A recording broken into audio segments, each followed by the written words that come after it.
Colombia, un país de una belleza y riqueza desbordantes. Durante más de medio siglo, este mismo territorio ha sido escenario de una de las guerras internas más largas y complejas del mundo, una herida profunda que marcó a generaciones enteras. Pero, ¿qué fue realmente el conflicto armado en Colombia? ¿Cómo un país lleno de tanto potencial vivió décadas de violencia que parecían no tener fin? No fue una simple guerra entre dos bandos, fue un laberinto de violencia, donde se entrecruzaron ideologías políticas, intereses económicos, luchas por la tierra, narcotráfico y una profunda desigualdad social. Fue un conflicto multifacético, con múltiples actores como la guerrilla, los paramilitares, el Estado y su fuerza pública, y atrapado en medio, la población civil, la principal víctima de todo esto. Para entender qué nos pasó, tenemos que remontarnos a los años 40 y 50, a una época conocida como la violencia, un enfrentamiento bipartidista muy sangriento, pero el conflicto armado moderno encuentra su semilla en los años 60, con la formación de guerrillas de ideología marxista como las FARC y el ELN. Su razón de ser: luchar contra el Estado que consideraba injusto, excluyente y que abandonaba al campesino. Era la época de la Guerra Fría, y Colombia no fue ajena a esa polarización global. Sin embargo, el conflicto no se quedó congelado en el tiempo, vivió olas de recrudecimiento que lo transformaron. Para los años 80 y 90, el narcotráfico entró como un combustible explosivo. Financió a todos los actores, compró armas, corrompió instituciones y multiplicó la brutalidad. La guerra por la ideología se mezcló con la guerra por el control territorial para los cultivos ilícitos y las rutas de narcotráfico. ¿Pero qué hizo posible que esto nos pasara y que durara tanto? Fue una combinación tóxica: la debilidad histórica del Estado en vastas regiones del país, que dejó un vacío de poder que llenaron los actores armados; la desigualdad en la tenencia de las tierras, una de las más altas de América Latina; la corrupción, que minó la confianza en las instituciones; y una economía ilegal, la de la cocaína, que proveía recursos para que la máquina de guerra nunca se detuviera. Las consecuencias son casi imposibles de medir en su totalidad. Hablamos de más de 9 millones de víctimas registradas en el registro único. Son cifras que duelen: millones de desplazados forzados, cientos de miles de muertos, desaparecidos, secuestrados, víctimas de minas antipersonal. Es un dolor de un país que durante décadas vivió bajo el sonido de los fusiles y del miedo. Pero incluso en la noche más oscura hubo quienes buscaron la paz. El proceso que culminó en el 2016 con las FARC no fue el primero, pero sí el más contundente. Documentales como El silencio de los fusiles nos muestran la complejidad monumental de esas negociaciones, la tensión entre el deseo de la paz y el peso de la desconfianza después de 50 años de guerra. ¿Y hoy, en qué estamos? El acuerdo de paz fue un punto de inflexión, no un punto final. Significó la entrega de armas de la guerrilla más grande del continente. Pero el conflicto mutó, no desapareció. Persisten otros grupos armados, la violencia se recicló en algunas regiones y el reto monumental es la implementación total de los acuerdos, la reforma rural integral, la justicia transicional con la JEP, la reintegración de excombatientes y las garantías de seguridad para los líderes sociales. La pregunta ya no es solo ¿qué nos pasó?, sino ¿qué vamos a hacer con lo que nos pasó?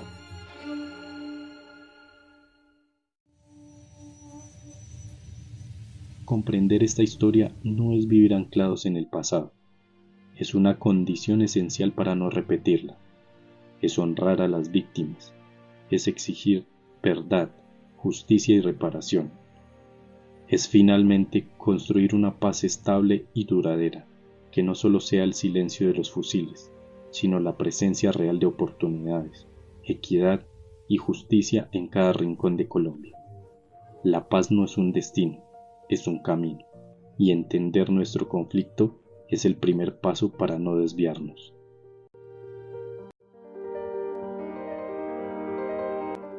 Les damos la bienvenida a Pasando al Diálogo, un podcast para comprender cómo está avanzando Colombia hacia la paz.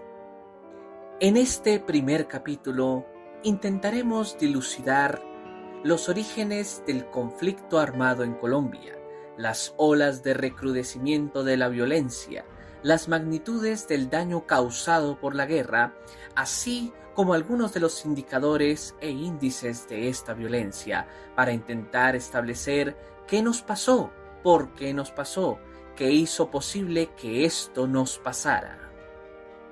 Es por eso que en esta ocasión contamos con la participación de varios expertos que nos van a compartir un poco de esta información necesaria para comprender esta historia, para saber qué fue el conflicto armado, cuáles fueron sus causas, sus orígenes, visualizar sus consecuencias, reconocer a los actores y sus implicaciones en este conflicto, comprender el significado del lugar, el territorio y el espacio y sus dinámicas en el conflicto armado, y finalmente las dimensiones y modalidades de la violencia y el conflicto, para acercarnos a intentar dilucidar también la forma más adecuada de pensarnos el posconflicto, la forma más necesaria de pensarnos qué paz necesitamos alcanzar y por qué seguimos hablando de esto.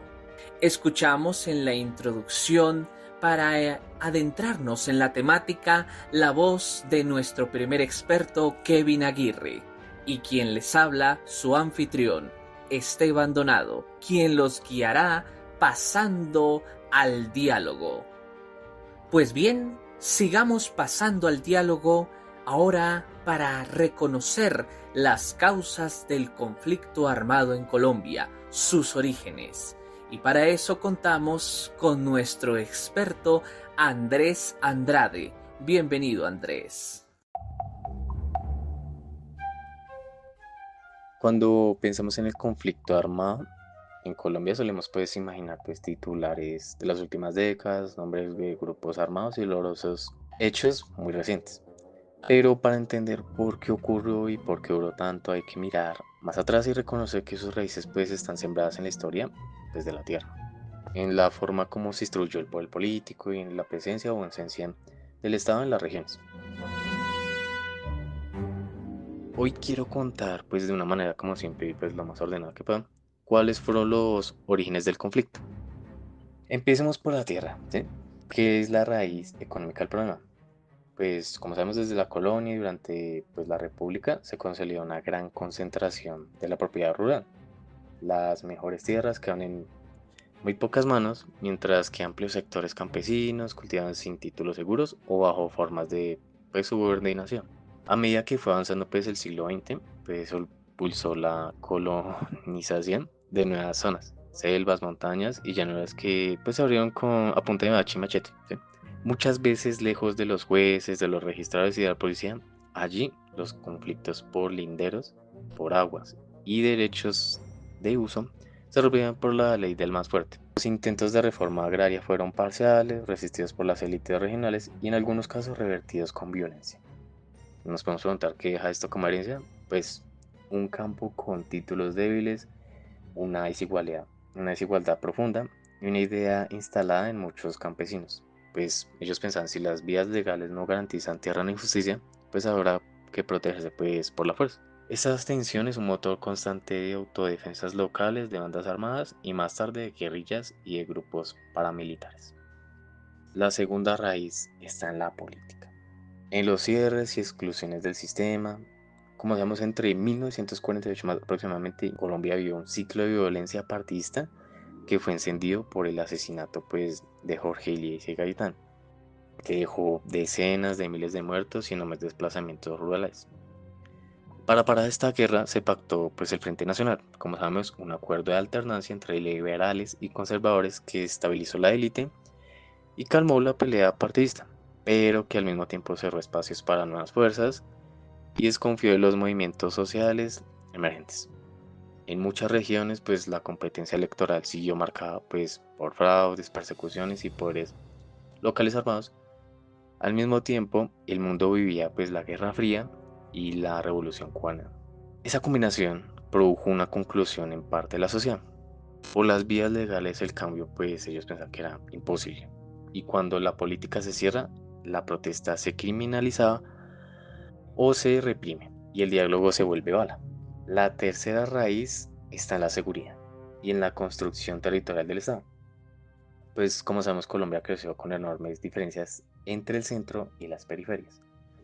Hubo regiones con escuelas, carreteras, jueces y pues oportunidades, y hubo otras donde la autoridad pública llegaba tarde o pues no llegaba, ¿sí? En esos espacios mandaban los gamonales, los terratenientes o los jefes armados.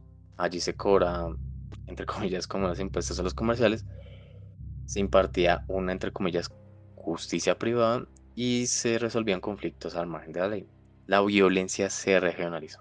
Cada zona con su historia, con sus agravios y pues con sus autores.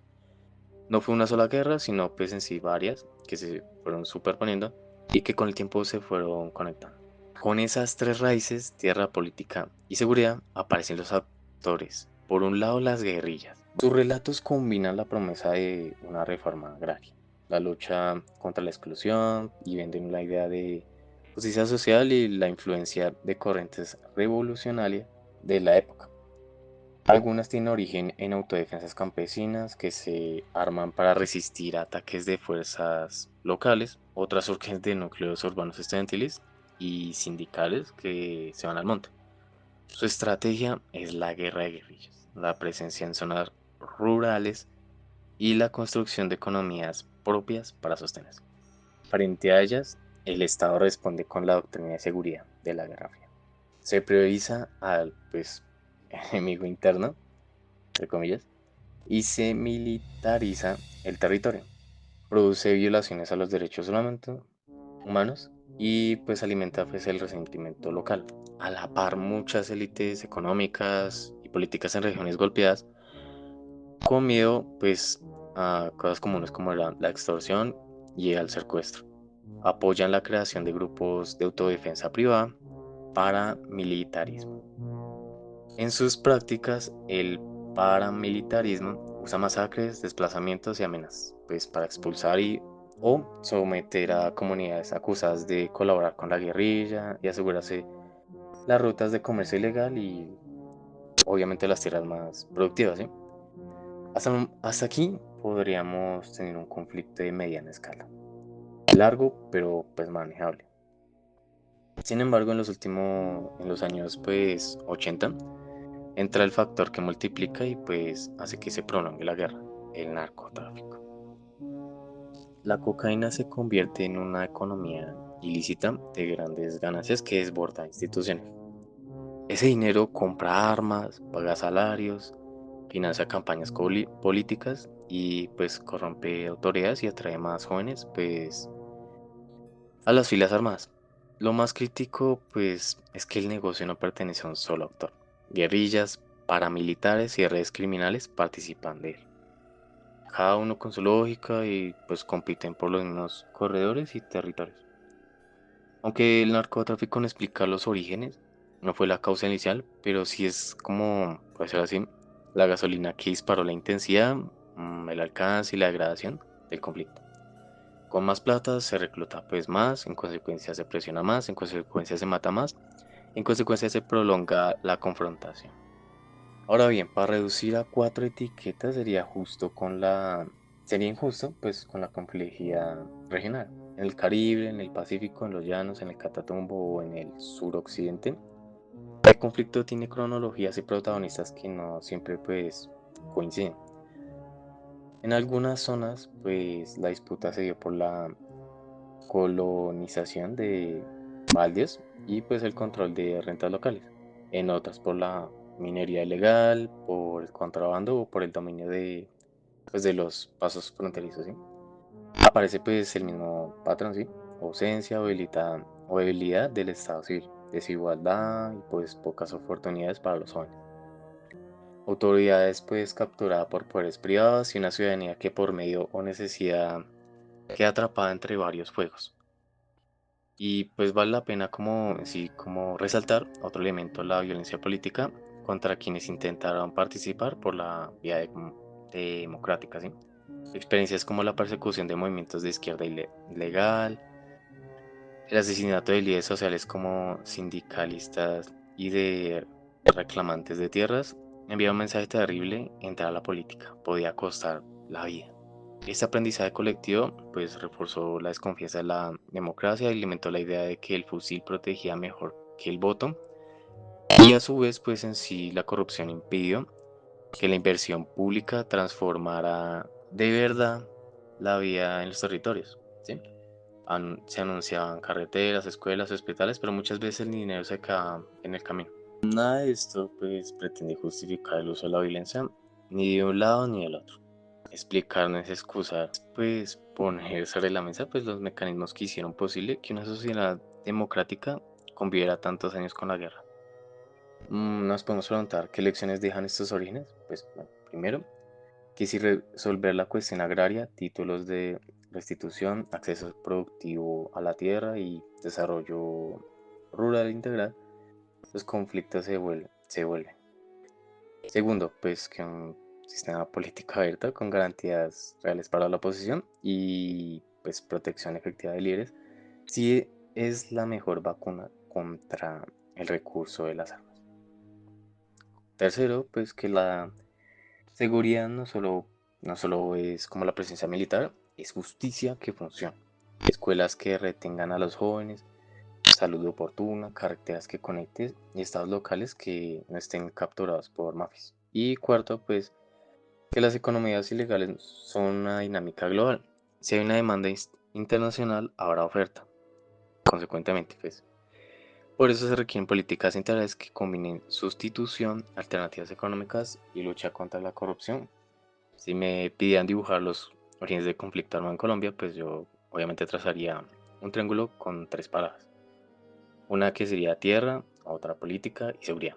En cada vértice escribiría una historia: concentración y despojo, exclusión y persecución, ausencia estatal y violencias locales. Luego sobre el triángulo dejaría caer una mancha que lo cubre todo: el dinero del narcotráfico y otras economías ilegales que financiaron a distintos actores, distorsionaron pues instituciones y alargaron la guerra. Pues entender este mapa no corrige el pasado, pero sí nos ayuda a no repetirlo. Nos recuerda que la paz no es silencio de fusibles. Sí, tierra con derechos es política con garantías y es Estado que cuida, ¿sí? Y que cualquier intento serio de reconciliación pues debe empezar por reconocer a las víctimas, por devolverles la dignidad y pues transformar las condiciones que hicieron posible la violencia. Solo así, aprendiendo de estos orígenes, podremos pues construir un futuro en el que pues la guerra deje de ser como el idioma de nuestras diferencias. Ahora ha llegado el momento de abordar las consecuencias y para eso contamos con nuestro experto Juan Quiroga, quien además nos hará caer en cuenta de una consecuencia que suele pasarse desapercibida en el reconocimiento de esta situación, de su contexto y sus dinámicas. Juan, bienvenido a Pasando al Diálogo.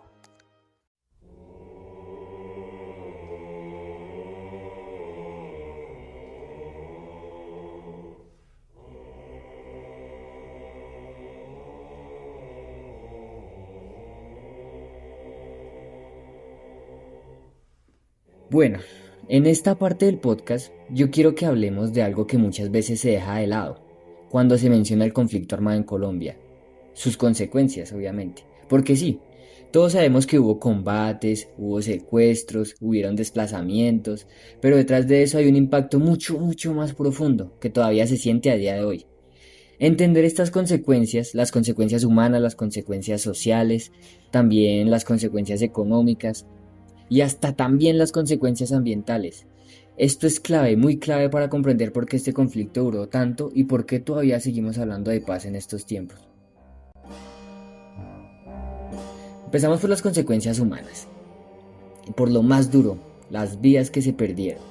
Según el Centro Nacional de Memoria Histórica, este conflicto dejó más de 260.000 personas asesinadas y la mayoría eran civiles, o sea, eran personas del común, eran campesinos, eran líderes sociales, mujeres, niños. También hubo más de 80.000 desaparecidos y miles de víctimas de la violencia sexual, las torturas, los secuestros. Pero detrás de todas estas cifras hay familias rotas, comunidades enteras que quedaron marcadas por el miedo y la desconfianza. Lo más triste es que muchos de estos casos siguen sin resolverse a día de hoy. Eso nos deja un sentimiento colectivo de impunidad, como si el país todavía le debiera respuestas a las víctimas. Vamos a hablar también de las consecuencias sociales y las culturales. Estas son otras de las consecuencias más grandes, el desplazamiento forzado.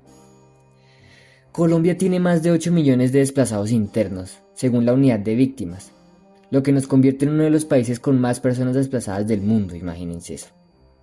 Mucha gente tuvo que dejar sus tierras, sus cultivos, sus casas y llegar a ciudades donde nadie los conoce, buscando empezar desde cero. Esto cambió completamente la composición social del país. Se crearon barrios enteros con personas desplazadas. También aumentó la pobreza y se profundizaron las desigualdades. Además, el conflicto rompió el tejido social, generó desconfianza entre las comunidades y dejó una polarización que todavía se nota cuando se habla de la política o de los acuerdos de paz. Vamos a hablar también de las consecuencias económicas. En lo económico, el conflicto tuvo un impacto muy enorme. Miles de hectáreas, muchísimas, quedaron abandonadas. La infraestructura rural se destruyó y muchas zonas quedaron sin inversión ni oportunidades. Durante muchos años, el Estado destinó grandes recursos al gasto militar, imagínense, mientras los sectores como la educación, la salud o el desarrollo rural quedaban rezagados. Además, el desplazamiento también provocó que millones de campesinos se vieran obligados a migrar a las ciudades, aumentando también mucho el desempleo y aumentando la informalidad. Y si nos ponemos a hablar de la tierra, que fue una de las causas principales del conflicto, hoy sigue muy concentrada. Los campesinos desplazados perdieron sus propiedades, mientras unos pocos acumularon grandes extensiones. Tan poquita gente que tiene tanta cantidad de tierra, y los campesinos que fueron desplazados hoy en día no tienen ni siquiera dónde vivir, dónde caerse muertos, como se dice vulgarmente. Vamos a hablar también de las consecuencias políticas e institucionales. En el campo político, el conflicto dejó una crisis de legitimidad. Durante muchas décadas, muchas zonas del país no tenían presencia del Estado, ni escuelas, tampoco tenían hospitales, no tenían justicia. Esto permitió que los grupos armados, las guerrillas o los paramilitares tomaran el control territorial. También hizo que la gente perdiera la confianza en las instituciones, claro, obviamente, y también fortaleció las redes de la corrupción y el clientelismo. Además, este conflicto polarizó a la sociedad. Esto nos dividió completamente, nos dividió entre quienes apoyaban los procesos de paz y quienes no apoyaban los procesos de paz, entre quienes justificaban la guerra y entre quienes pedían un diálogo. Y esa división sigue viva al día de hoy, incluso en los debates políticos actuales se sigue hablando de lo mismo. Se sigue hablando de la paz, de que la guerra, de que no debe haber guerra, de que debe haber diálogo, todo esto a día de hoy todavía se sigue hablando. También vamos a hablar de las consecuencias ambientales. Un tema que casi no se menciona. Este tema casi no es mencionado cuando se habla del conflicto armado. El conflicto generó deforestación, también generó contaminación de ríos y destrucción de ecosistemas completos. Muchos parques naturales fueron usados como refugios o zonas de guerra. Y la minería ilegal y los cultivos ilícitos dañaron gravemente el suelo y el agua. Por eso cuando se habla de reparar el país, también debería haber que pensar en reparar la naturaleza, porque la paz también pasa por recuperar esos territorios. Imagínese, ¿de qué sirve que se acabe la guerra si no tenemos dónde vivir? En resumen, el conflicto armado dejó heridas muy profundas en las personas, en la economía, en la política y hasta en el medio ambiente. Pero entender esas consecuencias no es solo mirar atrás con tristeza, sino aprender para que no vuelva a pasar. Hoy Colombia tiene el reto de reconstruir la confianza, de reparar las víctimas y de convertir la memoria en futuro. Porque la paz no se trata solo de firmar acuerdos, no se trata de eso, se trata más de sanar lo que la guerra rompió. Y esa tarea, en realidad, nos toca a todos en el país nos toca esa tarea.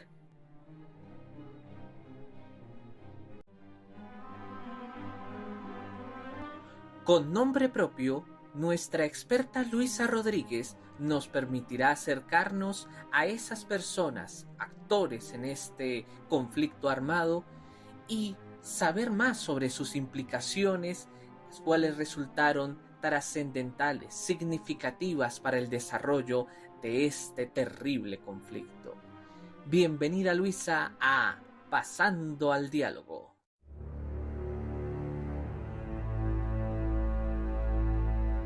Continuaremos con actores y sus implicaciones en el conflicto armado en Colombia. Conoceremos a los principales protagonistas de las guerrillas, el Estado, los paramilitares, el narcotráfico y sobre todo las víctimas, quienes han soportado el peso de una guerra que nunca pidieron. Daremos inicio con los orígenes históricos. Muchos historiadores aseguran que en 1948, con el asesinato de Jorge Eliezer Gaitán, el famosísimo Bogotazo, dio inicio, también incrementó la violencia entre liberales y conservadores. Se formaron también grupos campesinos armados de autodefensa, que luego se convirtieron en guerrillas. Hay que tener en cuenta que la lucha que se transformó en guerra. El conflicto armado en Colombia tiene sus raíces en la profunda desigualdad social y la extracción política de mediados del siglo XX. En 1964 nacieron las Fuerzas Armadas Revolucionarias de Colombia, las FARC, lideradas por Manuel Marulanda Vélez, alias Tiro Fijo y Jacobo Arenas. Su objetivo, representar al campesinado y luchar contra la injusticia social. Con el paso de los años, ese ideal se distorsionó. Las FARC pasaron de la política armada al secuestro, extorsión y narcotráfico. En su punto más alto llegaron a tener más de 20.000 combatientes y controlaban amplias zonas rurales del país. Otros insurgentes también surgieron, como el Ejército de Liberación Nacional, ELN, inspirados en la Revolución Cubana y el Movimiento 19 de Abril, M19. Que luego dejaría las armas y daría paso a importantes figuras políticas como Antonio Navarro Wolf y ahora el presidente Gustavo Petro. Las FARC, bajo el liderazgo de Rodrigo Londoño alias Timochenko, firmaron la paz en 2016, pero algunos exlíderes como Iván Márquez y Jesús Santrich abandonaron el proceso y regresaron a la clandestinidad, mostrando que la paz aún era frágil. Esto dio lugar a la autoridad que pasó al abuso. Frente al estremecimiento de las guerrillas, el Estado colombiano respondió con fuerza militar. Presidentes como Belisario Betancur, Andrés Pastrana y Álvaro Uribe buscaron distintas estrategias desde los diálogos de paz hasta la guerra frontal. Durante el gobierno de Uribe, la política de seguridad democrática redujo el poder de las FARC, pero también dejó graves violaciones a los derechos humanos, como los llamados falsos positivos, donde civiles fueron asesinados y presentados como guerrilleros dados de baja. Años después, Juan Manuel Santos, quien había sido ministro de Defensa de Uribe, cambió el rumbo y apostó por la negociación. En 2012 inició el proceso de paz en La Habana con una delegación encabezada por Humberto de la Calle, Sergio Jaramillo y los generales retirados Óscar Naranjo y Jorge Enrique Mora. Ese proceso culminó en el 2016 con la firma de acuerdo final que valió a Santos el Premio Nobel de Paz.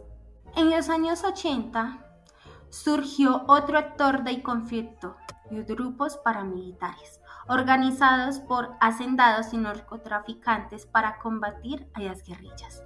De esa unión nacieron las Autodefensas Unidas de Colombia, liderada por Carlos Castaño Gil y sus hermanos. Su discurso era proteger al pueblo, pero en la práctica sembraron el terror, cometieron miles de masacres, despiazaron a millones de personas y tuvieron vínculos con políticos, empresarios y miembros del ejército. Entre sus líderes más temidos estuvieron Salvatore Mancuso, Jorge 40 y Don Berna, hoy extraditados o juzgados por crímenes de lesa humanidad.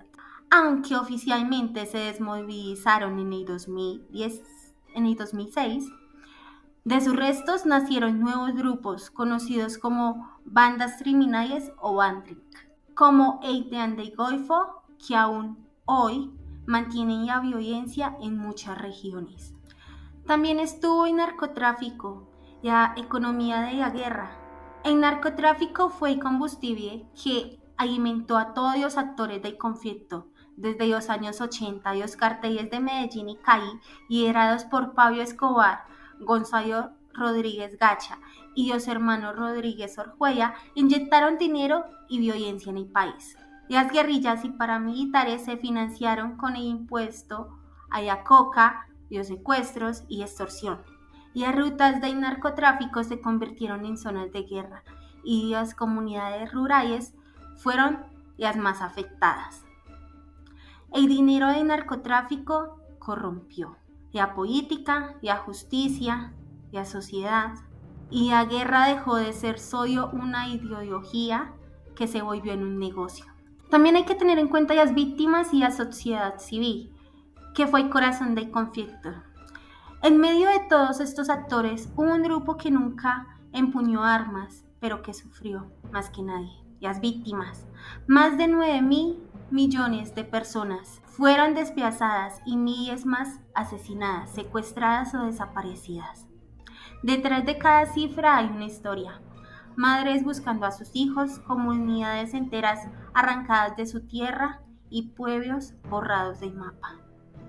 Entre las voces de resistencia se destacan personas como Héctor Abad Gómez, defensor de los derechos humanos, asesinado por denunciar injusticias; Ingrid Betancourt, símbolo del secuestro; y Piedad Córdoba, quien arriesgó su vida por promover la liberación de rehenes. Organizaciones como las Madres de Soacha, las Víctimas de Boyacá o las comunidades de San José de Apartado se convirtieron en ejemplos de dignidad y memoria. Porque la paz no puede construirse sin escuchar el dolor de quienes lo perdieron todo. El conflicto armado colombiano fue una guerra sin ganadores. Guerrillas, paramilitares, Estado y narcotraficantes fueron responsables de una tragedia colectiva, pero también hubo quienes eligieron el camino de la reconciliación y la justicia. Hoy Colombia sigue enfrentando desafíos, pero cada diálogo, cada acto de memoria y cada palabra de perdón son pasos hacia un país diferente.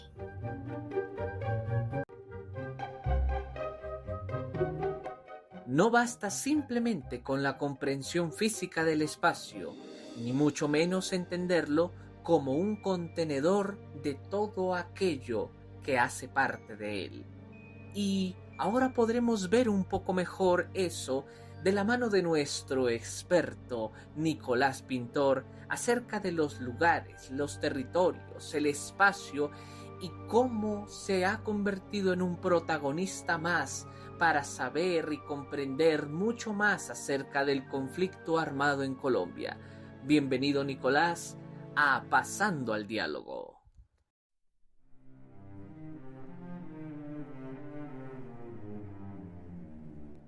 Desde la mirada territorial, como ingeniero catastrofista, sé que el espacio no es un telón de fondos pasivos, por así decirlo, pues muy reflexivo del ámbito territorial, pero asimismo este conflicto armado en Colombia es el territorio como un conflicto armado. Uno de los principales detonantes fue la desigualdad en la tenencia de la tierra. en Colombia se vivieron grandes conflictos sobre las tierras, mientras que algunos campesinos o colonos indígenas sobrevivían en la marginalidad. Esto provocó que desde mediados del siglo XX surgieran grupos guerrilleros, como lo fueron las FARC, el ELN, que desataron en estas zonas aparte del Estado que los ignoraba. El conflicto no fue igual en todas las partes de Colombia. En la región andina, que es montañosa, como el Sumapaz o en el sur del Tolima, allí estas guerrillas fueron refugiadas gracias a su relieve y su vasta extensión de dificultad para pues, la fuerza militar en esa época. También en la selva amazónica y en el piedemonte llanero, como lo es en Caquetá, Guaviare y Meta. La cobertura, digamos, vegetal, que es bastante densa, pues les ayuda a mimetizarse dentro del centro del país, pues también fueron grupos y guerrillas urbanas que pues no fueron tan graves, pero a nivel de espacio, por así decirlo, pues no influían tanto en la urbana, pero era más bien en las zonas rurales de Colombia. En la costa pacífica, como en el Chocó y Nariño, los ríos se volvieron como sus callejones, poder movilizar armas, drogas y combatientes y también secuestrados. Además, el aislamiento histórico favoreció el control de armamento sobre las comunidades afro e indígenas. En la zona de la frontera, como lo es el Catatumbo y Putumayo, fueron puntos estratégicos por sus cercanías en sus límites con Venezuela, lo que permitían movilizar y transformar estas economías ilegales para poder trazar estos como convenios entre naciones para poder pasar drogas, armamento, secuestrados también. Digamos, también la zona de Urabá y la costa Caribe, allí se disputaron bastante tiempo estas áreas donde tenían acceso al mar para poder entrar material de armamento y sacar también la droga, que pues ya mucho más adelante empezó a hacer la delincuencia más como una banda organizada y una parte de narcotráfico. En este caso, la geografía de Colombia, pues vastos sus recursos, que es muy grande, eh, la vegetación los ayudaba a cubrir, a mimetizarse con la vegetación, entonces era muy difícil encontrarlos en Colombia. Las fuerzas militares les costaba bastante encontrar a estas guerrillas debido a la topografía de Colombia. En la forma que estos grupos más adelante empezaron a ser delictivos y narcotraficantes, pues ya cambiaron sus formas de expandirse en los lugares más rurales y se pasaron más a las zonas selváticas. Las consecuencias de esto, pues debido a que Colombia tiene una topografía muy dispareja y dinámica, el conflicto armado pues se desplazó también a la gente donde se encontraban pues para hacer sus campamentos y también pues ya ahorita muy actualmente narcotraficante, la parte de narcotraficante de los cultivos ilícitos pues hace que los habitantes de estas zonas pues se desplacen de fuerza mayor, no es porque les gustaría movilizarse, sino como las FARC o el ELN hacen que vendan sus tierras tan barato que no tengan pues algún recurso para pues movilizarse a otras ciudades, sino les toca pues vender por precios menores a lo que está estipulado la tierra. Por ejemplo, en el Urabá pues se despojaron bastantes tierras a campesinos, los cuales se les pagaba 600.000 pesos por fincas se habla por así decirlo de 30 a 50 hectáreas por 100.000, 200.000 pesos, en lo cual pues ninguna persona vendería esto. Eso hace que Colombia pues viva una gran desigualdad en la parte rural. Esto hace que los colombianos sientan pues ese rencor, ese odio pues hacia estos grupos armados, pues debido a que les hicieron mucho daño a los campesinos. Esto hace que los ciudadanos pues no sientan ese, como esa revolución que ellos decían. Eso hace que estos lugares, de forma así decirlo, la topografía de Colombia cambiara bastante, su economía también pasó a una economía más informal. También hablando de la parte geoestadística, la economía se centró más en las poblaciones urbanas y sus conurbes.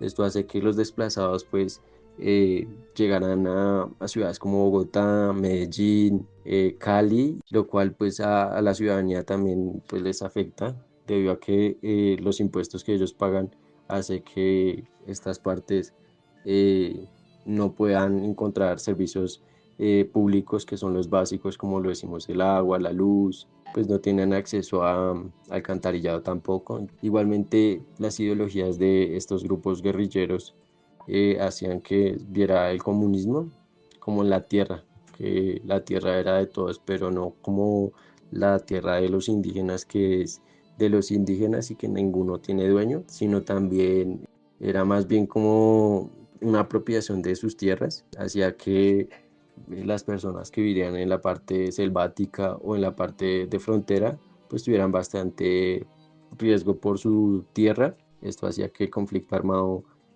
haga que las personas se desplacen de un lugar a otro y no tengan pues un foco de una ciudad o una expansión urbana organizada, por así decirlo.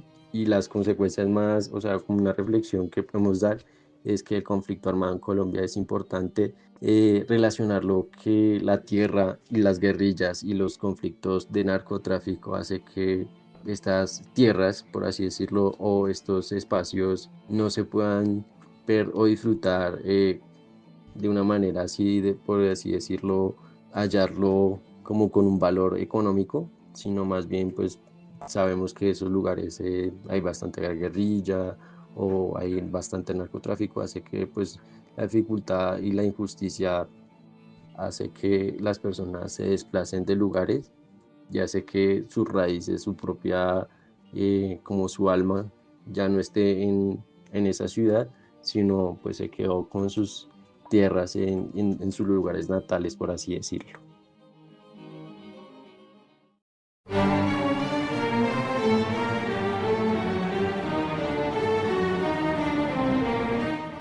Bueno, y pues ahora con los elementos que nos han dado nuestros expertos en este Pasando en Diálogo, ahora convendría hablar de algo fundamental que se suele pasar por alto y sin embargo es crucial para comprender a profundidad de todo lo que hemos hablado hasta ahora.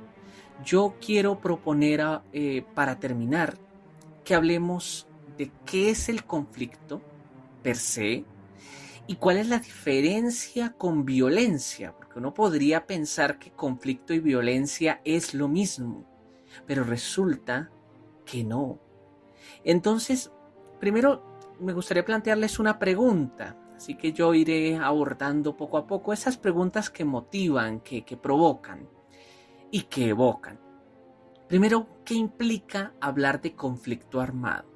Bien, entonces yo creo que primero empecemos por comprender que el conflicto, ¿sí?, es diferente a la violencia. Y en este caso, cuando hablamos de conflicto armado, por el carácter de armado ya estamos hablando de una forma de violencia, de una degeneración del conflicto. Y tal vez incluso podríamos hablar de guerra. En este caso habría que también proponer una paz consecuente, congruente y consistente con esa coyuntura del carácter de armado del conflicto. ¿Listo? Pero entonces, ya sabiendo que cuando hablamos de conflicto armado estamos hablando de violencia, me gustaría empezar hablando de violencia justamente. La pregunta es, ¿la violencia es natural al ser humano? ¿El hombre, como decía Thomas Hobbes, es un lobo para el hombre? ¿El ser humano es malo por naturaleza? ¿Somos malos? Pues bien, en su texto del año 2004, titulado Violencia, Guerra y su impacto sobre los efectos visibles e invisibles de la violencia, el matemático y sociólogo noruego Johan Galtung, recuerden bien ese nombre, Johan Galtung, plantea lo siguiente, lo voy a citar.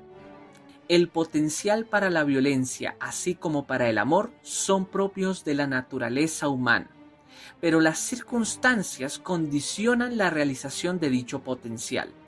En otras palabras, esa violencia no es connatural, depende de las circunstancias, del contexto que lleve a que un conflicto, a un choque, ese conflicto es un choque, lleve a la violencia. Entonces se puede, entre comillas, llegar a la violencia y diferentes circunstancias y dinámicas pueden contribuir a que se llegue a la violencia. El ser humano es susceptible de ello, porque es un ser no solamente racional, sino emocional. ¿Listo? Sentipensante, como diría Orlando Falsborda. Pero entonces no es natural A. ¿Listo? Pero entonces, si se puede o no llegar a ejercer, propiciar o generar violencia, pues ¿en dónde entra el conflicto? Pues para dar un poco más de luz a esa pregunta, me gustaría remitirme al análisis que hace otro autor a propósito, que hace una lectura muy buena de Johann Galtung, muy al lugar de lo que estamos hablando, en un texto que literalmente se llama Johann Galtung, la transformación de los conflictos por medios pacíficos. Plantea este autor Vicente Hueso García, de una manera que me parece muy precisa, que pues a diferencia de la violencia, el conflicto es más probable y susceptible de ser parte de las dinámicas sociales.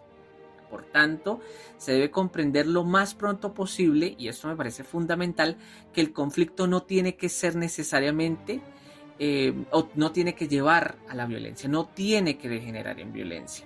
Y hay diferentes tipos de violencia. La violencia se ha estudiado tanto, y Johann Galtung es el autor por excelencia en este campo, que hay varios tipos de violencia. Primero, la violencia simbólica, que es aquella en la cual los sujetos, nosotros los seres humanos, en sociedad no somos capaces de percibirla como violencia, una violencia casi invisible.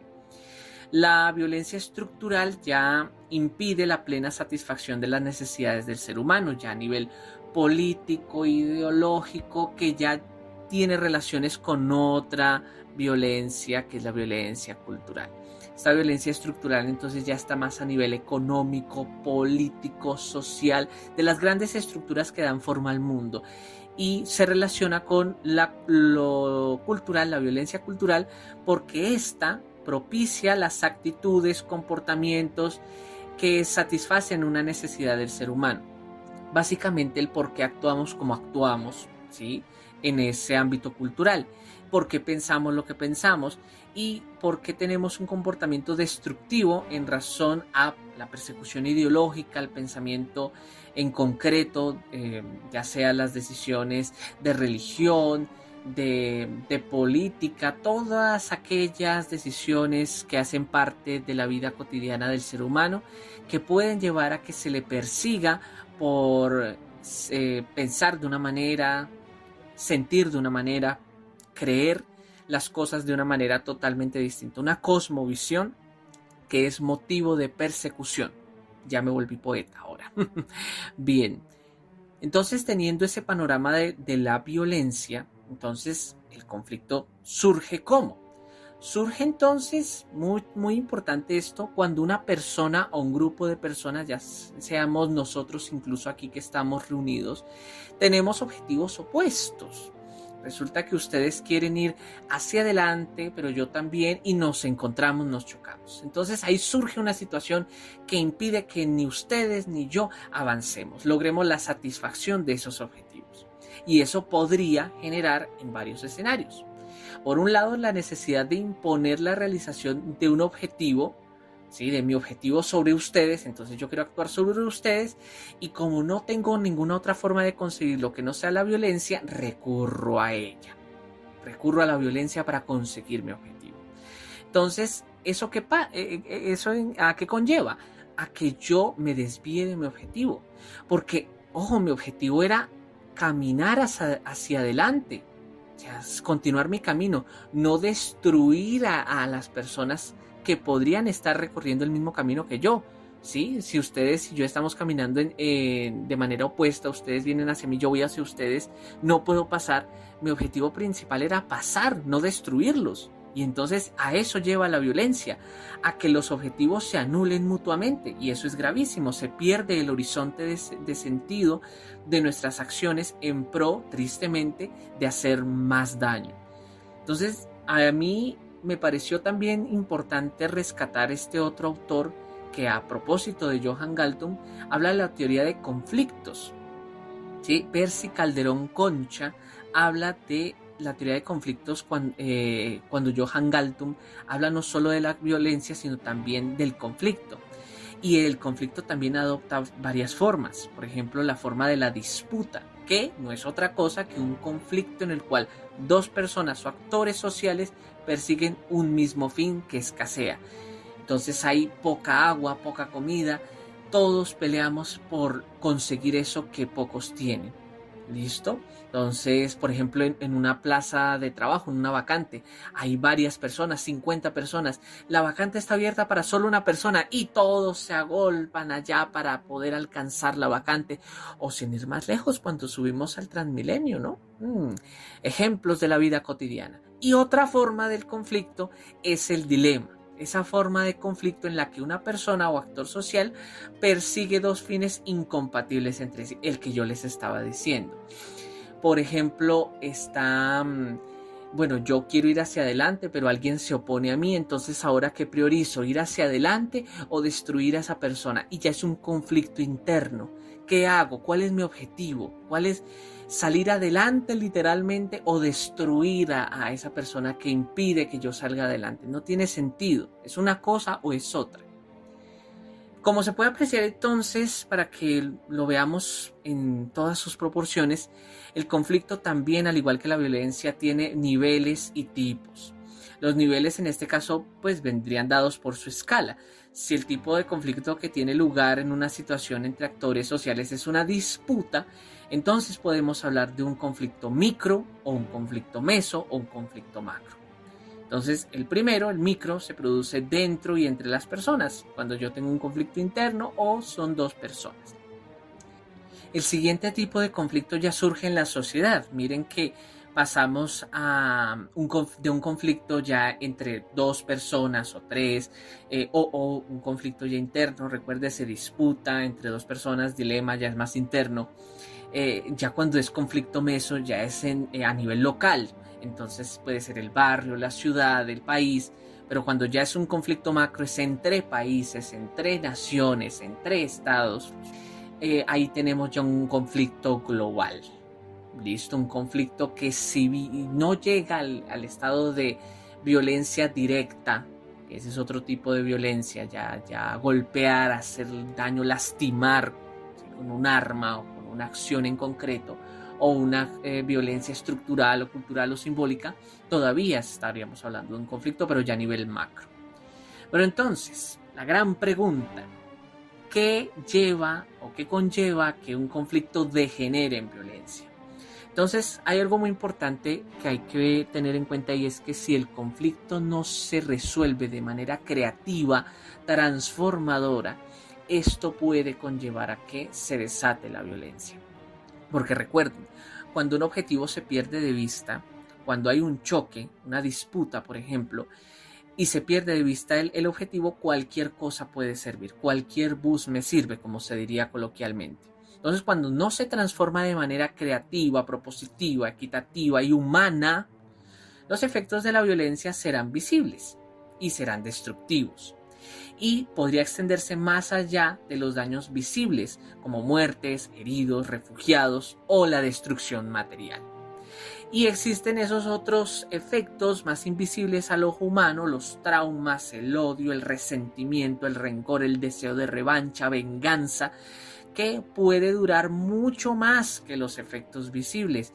Y esos efectos son los que llevan a que la violencia se recrudezca en formas de guerra, en la forma de la guerra.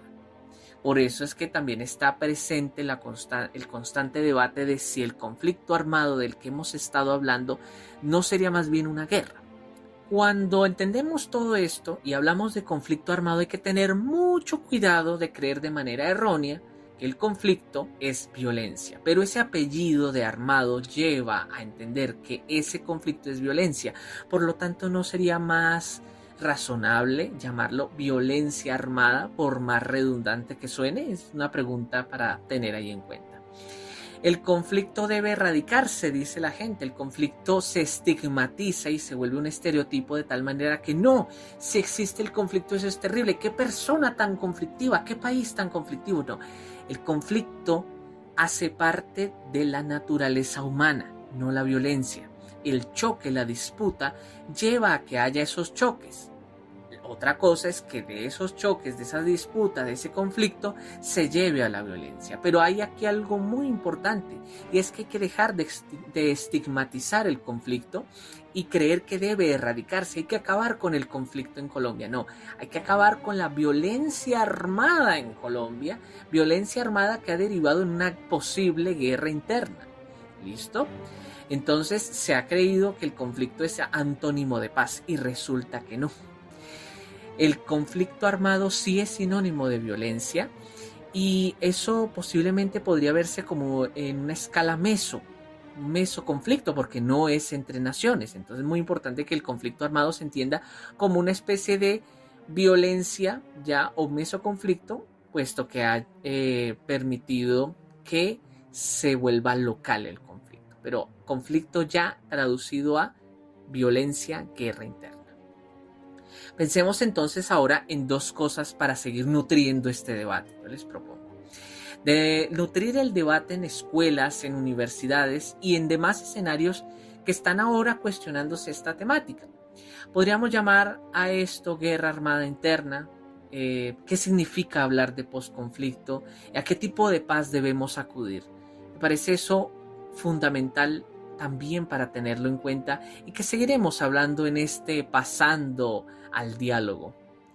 Pues bien, para intentar dar algo de luz a estas preguntas, de mi parte yo quisiera rescatar los aportes del texto de Rodrigo Prymny del 2005 titulado ¿Existe o no conflicto armado en Colombia?, en el cual este autor escribe que para que pueda hablarse de conflicto armado en un estado, primero la violencia debe superar una cierta intensidad, ya que debe ocasionar al menos un cierto número de víctimas. Además, debe tratarse de una violencia como segundo aspecto fundamental, relativamente organizada, de una violencia organizada, relativamente, dice el autor, pues deben existir combates, lo cual supone que, como tercer aspecto, el actor armado que se enfrenta al Estado debe contar con una estructura militar básica. He ahí, por ejemplo, las guerrillas. Y en cuarto aspecto, debe ser capaz, este conflicto armado, debe ser capaz de ofrecer una resistencia armada que perdure al menos un cierto periodo. Y como cuarto aspecto, este actor armado debe ser capaz de ofrecer una resistencia igualmente armada que perdure al menos un cierto periodo de tiempo. Y en el mismo texto el autor cita al derecho internacional humanitario en el marco del Protocolo II de 1977. En esta cita él rescata lo siguiente: el conflicto interno armado debe ser más intenso que los disturbios interiores o las situaciones esporádicas de violencia, también a nivel local. En este caso yo les comparto esa lectura. Si es local pero supera la intensidad de la que hablaba Prymny, pues entonces debe ser realmente considerado un conflicto armado, pues se enfrenta al Estado con fuerzas también armadas, disidentes o grupos armados organizados que están bajo una dirección de un mando responsable, que ejercen control sobre un territorio. Como lo hemos hablado ya, hay una preocupación constante por dominar territorio, por controlar el territorio. Y ese territorio, el dominio del mismo, permite realizar operaciones militares sostenidas y concertadas. Y es ahí cuando se aplica el protocolo en cuestión. Entonces eso significa que conforme a ese protocolo, cita el mismo autor, deben existir enfrentamientos entre Estado, actores armados, disidentes, cuando estos tengan también un mando responsable y control territorial suficiente, y es ahí cuando ya se empieza a pensar en aplicar las normas humanitarias. Por eso está citado en el derecho internacional humanitario, que aplica entonces a la duda de si es una guerra o no. Y por otra parte, para seguir nutriendo esas posibles respuestas a las preguntas que les he compartido, pues habría que pensarnos en el posconflicto. Y para darle un primer cierre a este primer capítulo de nuestro Pasando al Diálogo, pues habría que pensarnos el posconflicto y la resolución del conflicto. ¿Qué quiere decir esto? Hay que mantenernos clave en la diferenciación de la violencia del conflicto. Como esto lo plantea también un autor que me pareció fundamental para el caso, el posconflicto podría sugerir que el conflicto ya no existe. Ojo, eso no puede pasar. Y esto es una fuerza social, el conflicto. Tiene un potencial constructivo, depende de los seres humanos, de los sujetos y actores sociales, qué horizonte le damos al conflicto. Esto lo dice Egoitz Anton en un texto de 2016 titulado Una aproximación teórica a los conceptos de construcción de paz y posconflicto armado, para que vayan y lo lean. El potencial violento del conflicto surge cuando no se transforma el conflicto. Por ende, siempre se tiene que llevar a cabo acciones contraviolentas, es decir, estar en permanente lucha, entre comillas, para ir en contra de la violencia, reprimir esa violencia para que el conflicto surja como algo constructivo, de tal manera que el posconflicto es una constante labor de no negar la posibilidad del conflicto, sino esforzarse en evitar al máximo la violencia. ¿Y eso en qué se traduce? Paz positiva. Es decir, que se entiende que existe la violencia y no hay que negarla y que los conflictos no desaparecerán. Y por eso es necesario fortalecer la transformación pacífica de los conflictos.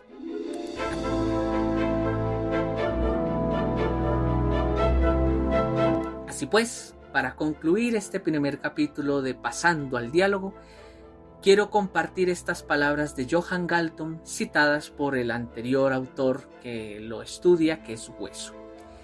El fallo en transformar un conflicto conduce a la violencia y cada acto de violencia puede ser visto como un monumento al fracaso por parte del ser humano.